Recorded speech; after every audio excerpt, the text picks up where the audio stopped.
কেউ মারা গেলে তার মৃত্যুতে আল্লাহর আরশ কেঁপে উঠে খুশিতে শুনেছেন কখনো?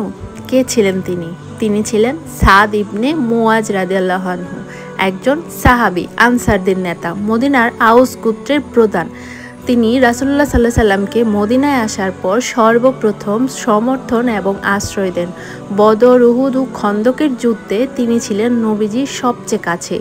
খন্দকের যুদ্ধে এক ইহুদি তীরন্দাজ নিক্ষেপ করে সাদ রাদিয়াল্লাহু আনহু তার বাহুর শিরা কেটে যায়। রক্ত থামছিল না। তিনি বুঝতে পেরেছিলেন এই ক্ষতই তার মৃত্যুর কারণ হবে। তখন তিনি দোয়া করলেন, হে আল্লাহ, যদি যুদ্ধ শেষ না হয়ে থাকে তাহলে আমাকে জীবিত রাখুন, যাতে আমি তাদের শাস্তি দেখতে পাই, আর যদি শেষ হয়ে থাকে তবে আমাকে শাহাদাত দিন।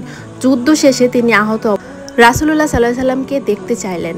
তখন রাসূলুল্লাহ সাল্লাল্লাহু আলাইহি সাল্লাম তাকে দেখতে আসেন এবং রাসূলুল্লাহ সাল্লাল্লাহু আলাইহি সাল্লাম অনেক কষ্ট পেয়েছেন। তিনি বলেন, সাদ ইবনে মুআজের মৃত্যুতে আল্লাহর আরশ কেঁপে উঠেছে। পৃথিবীতে তার জানাজায় এত বেশি ফেরেশতা নেমেছিলেন যে সাহাবীরা বলেছিলেন, আমরা জান্নাতের ঘ্রাণ পাচ্ছি। নবীজি নিজের হাতে তাকে কবরে নামিয়েছিলেন।